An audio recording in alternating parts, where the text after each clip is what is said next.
The Auburn Tigers did it last year with Jalen McLeod, and they're about to do it again.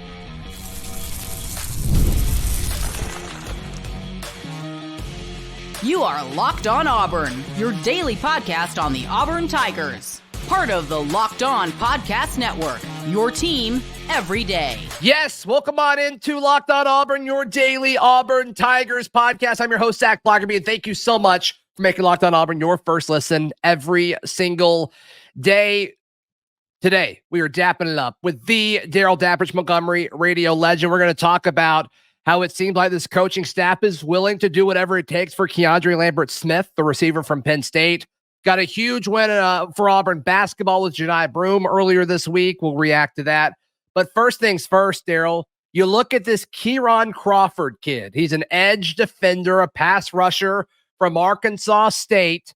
And the more I learn about Kon Crawford, the more I love the potential addition of him to this Auburn Tigers roster. He's young. He hasn't been playing football for very long, but his stats and his measurables do jump off the page. And honestly, one, the more I look at him, I like him more. And two, he really reminds me of the addition of Jalen McLeod a year ago.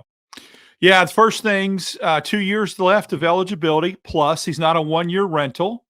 You talk about his measurables. What you have him at what, 6'5", 253? Is that what he's listed as? I've seen stuff from 6'4", 235 to 6'5", 245. So, I mean, we're looking at that window there. Yeah. Good size, had 5.5 sacks last year for Arkansas State, two fumble recoveries and 2 fumble caused. I love that. That's a guy that's a ball hawk. He makes things happen.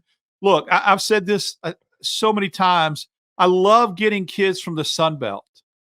If you're going to get a group of 5 kid, getting kids from the Sun Belt like McLeod at App State last year, this kid at Arkansas State, Sun Belt football, dude, I've talked about it so many times before. It's like when there was 5 Power 5s, they were like the Power 6. They were like the 6th school. They play a high-level football. He plays high-level competition. This would be a great ad for Auburn.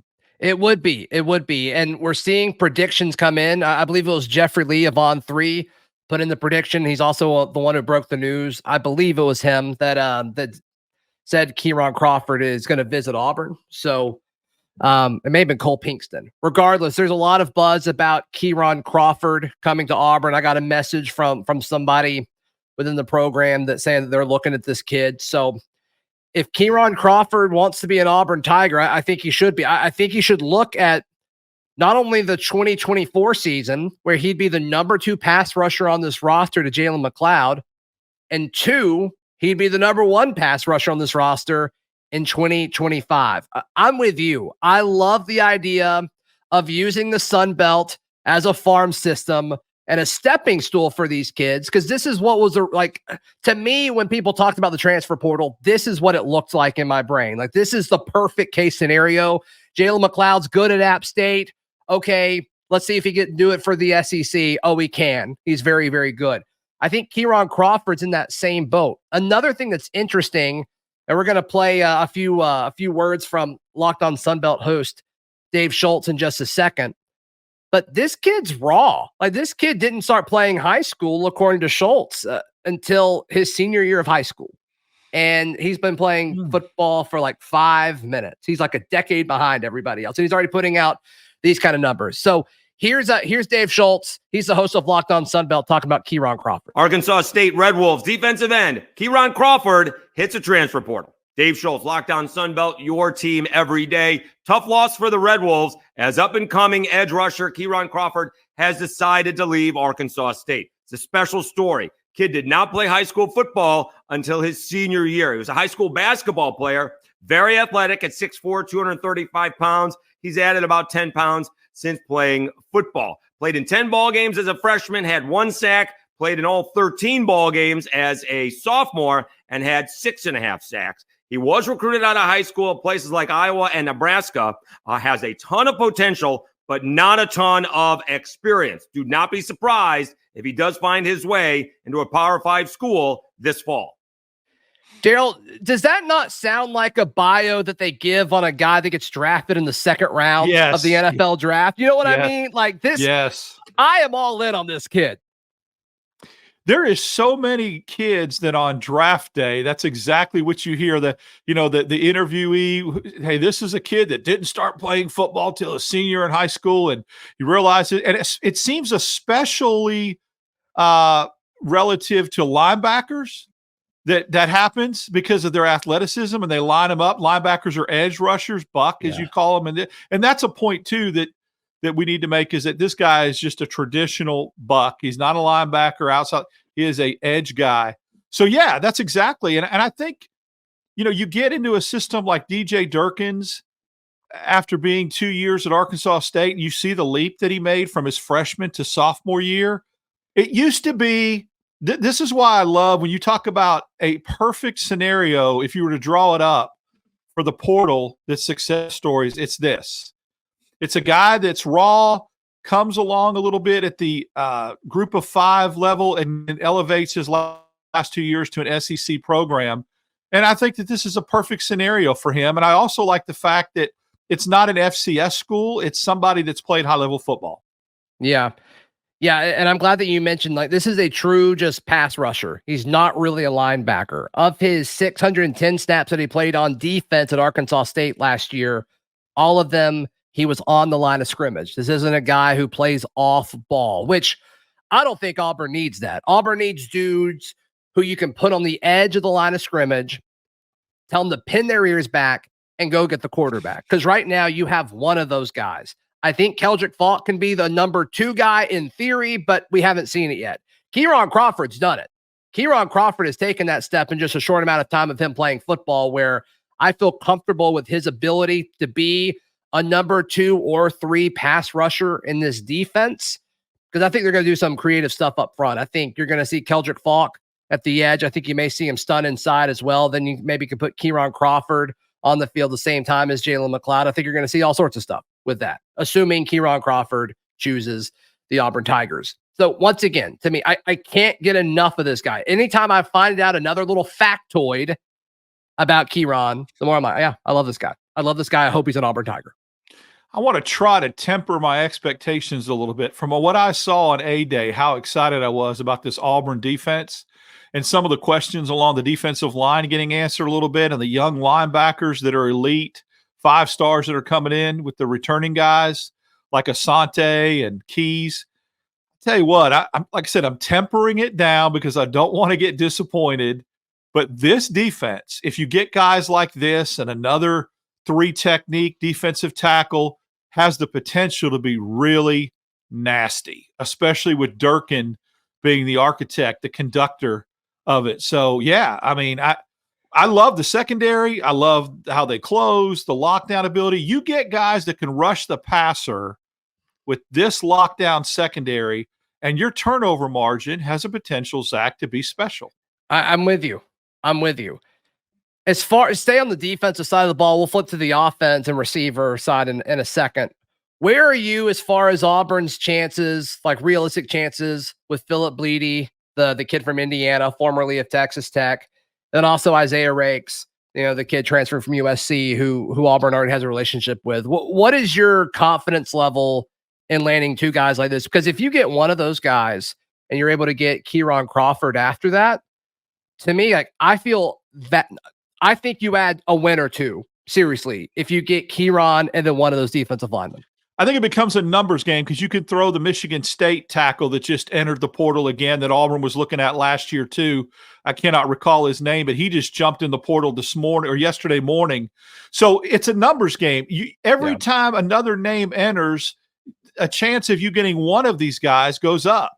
So if Auburn gets any of those, just one to add to this defensive line, and then gets a good buck, I mean, it just completely flips the script of adding a victory. You can win, you can add a win with that kind of defense. Again, based upon the turnover margin, and you start getting a couple extra picks here and there, it's get yourself good field position. I think Auburn gets one. I don't know which one, but the odds of them getting one of those every time someone else jumps in the portal greatly goes up. Yeah, I think so. And Auburn holding on to the current state of the roster too, I think is encouraging as well. We'll see how long that lasts. But all in all, yeah, Kon Crawford, I think he needs to be a priority for this coaching staff. I'm a huge fan of what he can do for this program. All right, the offense. Are they doing everything they can do to get a star wide receiver to help Cam Coleman, Peyton Thorne, and the rest of this offense? I think so. We talk about that next right here on Locked On Auburn. Today's show is brought to you by our friends at Monopoly Go. Darrell, you're competitive. I'm competitive. Our competitive sides, we love Monopoly Go. I'm sure you've heard of it. It's been downloaded over 150 million times. It's a great twist on Monopoly, where you play on not one, but hundreds of Monopoly boards in crazy locations, building up amazing cities that bring you big money. Darrell, you love Monopoly. We all love Monopoly. Yeah, and it's not just the competitive side that loves it. You can team up with your friends and with people all around the world in time tournaments to earn huge rewards. So get in the game and join your friends. Download Monopoly Go now, free in the App Store or on Google Play. Today's show also brought to you by our friends at eBay Motors. eBay Motors is the best place to buy parts for your car, truck, or SUV ever. Darrell, can you imagine buying a part for your vehicle anywhere else? Doesn't make sense.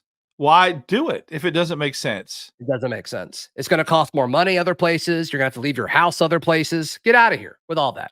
eBay's got you covered. With over 122 million parts for your ride or die, you'll always find exactly what you're looking for. And with eBay Guaranteed Fit, your part is guaranteed to fit your ride every time or your money back. Keep your ride or die alive at ebaymotors.com. Eligible items only. Exclusions apply. eBay Guaranteed Fit only available to U.S. customers. Keandre Lambert Smith, the wide receiver from Penn State. Darrell, you and I talked about him earlier in the week. Well, as we record this, he's at Auburn on an official visit. It's going to be interesting to see what happens between the Auburn visit and then he's going to Texas A&M this weekend on Saturday and Sunday. Best case scenario for Auburn is he doesn't go to Texas A&M. How many times has Auburn been second or third on the list of schools that a transfer is going to visit, and he just calls everything else off? Auburn needs to do this with Keandre Lambert Smith. Many places see him as the top receiver in the transfer portal right now. I don't know if he's a number one. He doesn't need to be a number one in the offense. He needs to be a solid number two or a really, really solid number three, and I think he can do that, Darrell. But to me, I've talked to folks, I think you've heard similar things. Like, this staff is going to make it very clear that they want him to be a part of this roster. They're going to throw a lot at him. I mean, as far as making sure that he knows how much they need and want him. I wish it was flipped. I wish that Auburn was getting that second visit. The fact that how come? Well, I think, I know first impressions sometimes people talk about, but I also think when you have the last word on something, and the last thing you see sometimes is what you most remember. And also, he's coming to Auburn for one day. He's going to Texas A&M for the whole weekend. He's I mean, he's going to be here from Thursday to Saturday. Okay, so it's Thursday to Saturday. I thought he was coming in Friday morning. Okay, so that's good to know. So it'll still be 2 days. Mm-hmm. So I assume he'll get in Thursday evening and then leave Saturday morning and then hypothetically fly to College Well, that Station. makes me feel a little bit better that it's not a little bit more time being spent. I just, everyone has a different philosophy. I like the last word. I like the last look. I like being the last thing you hear and see from the only reason I agree with that, especially from high school recruiting, but with the portal, everything's a little bit more urgent. And we've just seen, okay, he's visiting wherever, and then he's going to come to Auburn after that, and then he cancels the rest of his trips, and he commits to where he visited first. Like, we've seen that a ton in this portal era. We saw it a bunch in December. And to me, like, it's time for Hugh Freeze and Auburn to be the school where it's like, once you come here and we want you, you're done. You are done. You don't go anywhere else because the offer is too good. What's the movie? Let Me Make You an Offer that you can't refuse. That's your mob movie, right? That's right up your alley. There you go. Well, that's what you have to do. You have to make him an offer that he can't refuse. And I think in this scenario, if Auburn is able to do that and he does not take the Texas A&M visit, then absolutely the advantage is coming to Auburn first, being the first place you visit. I'm just ready to see that happen. I'm ready for Auburn to be the one that pulls the rug out and makes the kid not visit somewhere else. And if it happens, it'll set a precedence. When that happens, then I totally agree. Advantage for taking the first visit. If he gets on that plane and gets to Texas A&M, doesn't mean that it's done. Doesn't mean that Auburn still can't get him. The likelihood in my mind just decreases a little bit percentage-wise. Yeah, I think once you get to that next visit, I agree. The goal, though, is you have the opportunity to make sure you got to close. Yep, you got to close. Right. So let's dream for a second, because we were dreaming about Kon Crawford committing and what that would do to the defense. What if we get two Keys, right? Two dudes named Key. I guess so. Could you imagine that? What would be the ironic part about two keys to victory? Wow. Ooh, yeah. Wow, that's there. That's there. That might be the thumbnail. We'll see. Yeah. But Keandre Lambert Smith, let's dream for a second. Let's say he picks Auburn.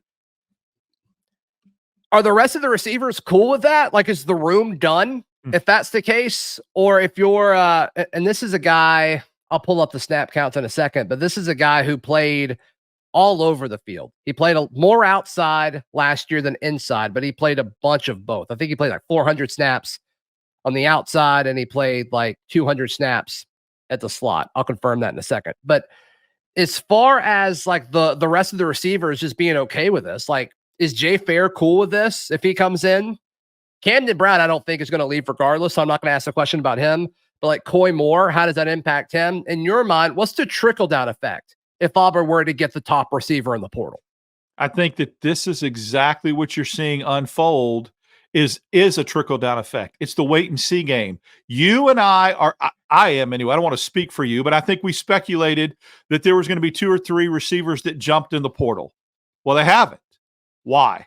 When all we've heard and all the buzz and everything is where there's smoke, there's fire, is that 2 or 3 dudes were going to be in the portal already, and they're not. And that surprises the heck out of me.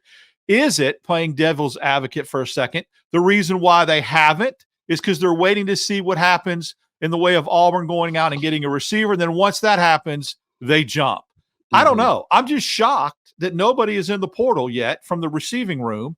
And is this the domino that makes that happen? Is this the domino that falls, that they're playing the wait and see and says, okay, you went out and got this guy. He plays my position. Writing's on the wall. I'm jumping in the portal. I don't know other explanation for it. Yeah. And I just want to confirm what I said earlier. Keandre Lambert Smith at Penn State last year, he played 202 snaps from the slot and 454 out wide. And he was pretty even on both sides. So he can play all over the field. I would assume he'd be the other outside wide receiver. And then you let Robert Lewis play the slot. And then as Perry Thompson comes on, you rotate Perry Thompson in more and more. That would be my guess of like the ideal situation for this coaching staff with the wide receivers. Just you could go 2 outside with Cam Brown and let's just say, Smith, and then the others, Coleman and Perry Thompson, and then like you said, Robert Lewis in the slot, and maybe Sam Jackson. I think here's the deal. I don't want to keep sounding negative or playing devil's advocate. It'd be interesting to me. Your Penn State host did a phenomenal job of breaking him down. And the concern I have is he went on a milk carton the last 4 games and disappeared. AWOL. Okay. Where was he?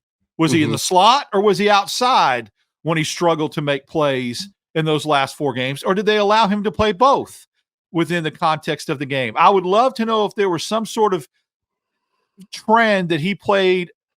He played way. It was about the same. I mean, he was consistently outside more on all of them, but that's the way he's always has been. Okay. Yeah, it's about the same. That's my only concern is what happened that made him kind of disappear the last 4 games of the season, including the bowl game. So I said this with Brad Law on Village Vice yesterday, Darrell. I said, look, if the biggest knock against him is that he disappeared down the stretch, I don't think we need him then. I think we need him for the first half of the season until Perry Thompson acclimates to the SEC game. Yeah, if there's an NIL number attributed to that, if it's equitable, if you're basing him upon a 2 or 3 receiver that's going to have the numbers that are statistically the third best receiver on the team, then you better not pay him from an NIL package as a number one. That's all I'm saying. If you're cool with him being really, really good for 7 games and then virtually disappearing for 4 or 5, then value needs to be attributed to that says that. Yeah. I mean, 7 good games from a wide receiver in a season. What does that feel like? Well, that's where Auburn's expectations, the bar is going to be raised. We're not 100%. Expecting that. We're not expecting 100%. That anymore. I mean, from Cam Coleman and Robert Lewis, you're expecting guys to be consistently playmakers game in, game out. Yeah. That's what has to happen. Yeah. The standard at wide receiver is different. Yes. Yep, it's different. Which is great. All right. Speaking of the standard being raised, Auburn basketball has done it. We'll talk about Janai Broom in a moment, right here on Locked On Auburn. Today's show brought to you by our friends at Game Time. Game Time is the best place to buy tickets, whether it's for sports, the theater.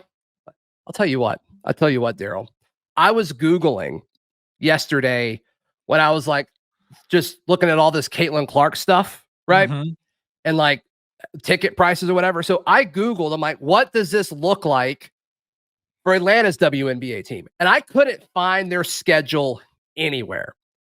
So I'm like, what am I doing? I pulled up the Game Time app. I found it in like 3 clicks. And it's so funny because it's like the ticket price is like $20, $20, $18, $300. It's like, wow. Okay. That's it. That's that game. But Game Time is going to give you the best options, going to give you the most information about any type of venue or sporting event that you want to go and see. It's so easy to navigate in the app. And a lot of the recommended stuff, it's like it knows what you're about to type in. I don't really know how they're pulling that off, but it's they know what you want. So take the guesswork out of buying tickets with Game Time. Download the Game Time app, create an account, and use code LOCKEDONCollege for $20 off your first purchase. Terms apply. Again, create an account and redeem code LOCKEDONCollege for $20 off. Download Game Time today. Last minute tickets, lowest prices guaranteed. Final few moments here on today's Locked On Auburn. Janai Broom announces earlier in the week that he will be returning. The writing was on the wall for this, right? I mean, it sounded like other schools tampered pretty hard. Didn't work. I don't think the competition was the NBA draft. It might have been for the first few days, but I think he decided he wanted to stay in college. Regardless, I love that Auburn basketball, before he announced it, posted a video of him like going around campus videoing other people. It's like, feel like he's not leaving. Feel like he wouldn't have done that if he thought about leaving. But it's great that Janai Broom has come back. And obviously, it makes you a championship contender in the SEC again. There's no question about it. Preseason, Auburn may be top 10, depending on what they think of this roster and what else they do in the transfer portal.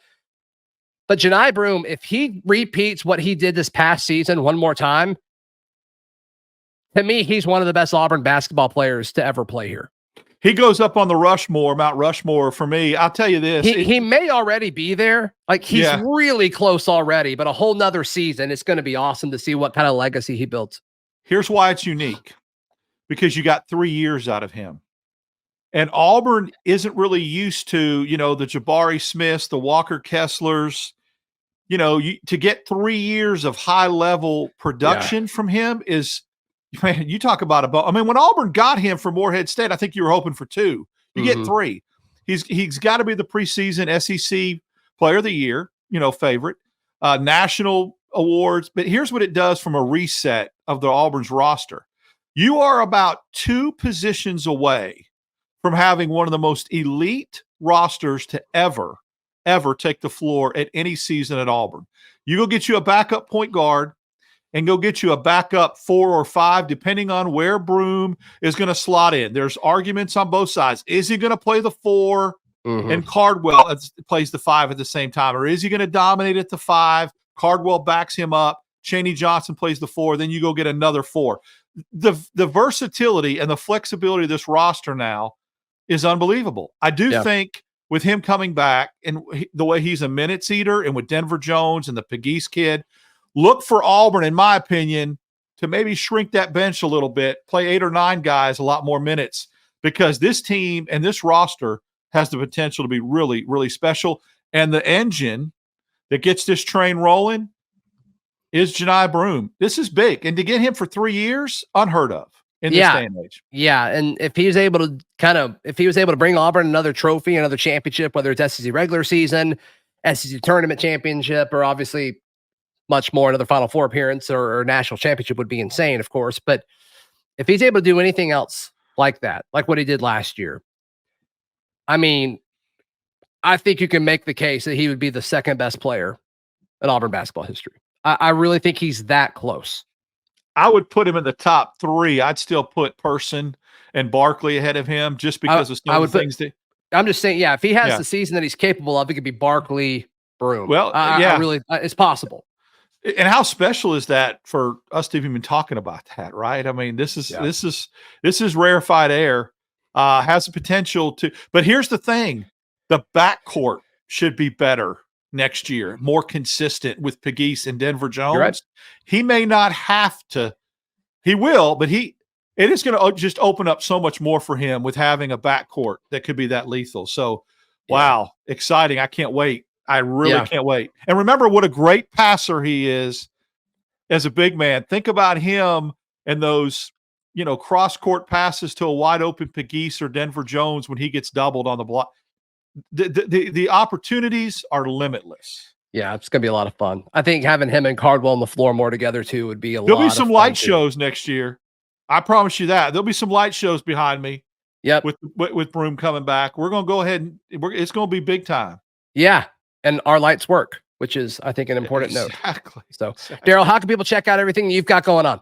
Follow me on X, DAP6410, Wednesdays and Fridays with you. And then once this roster gets set, I'll do another article for Auburn Daily, like a roster reset type thing. Yeah, you can find all my written work at auburndaily.com as well. Please like the video. Please subscribe, and we'll see you tomorrow. This has been Locked On Auburn.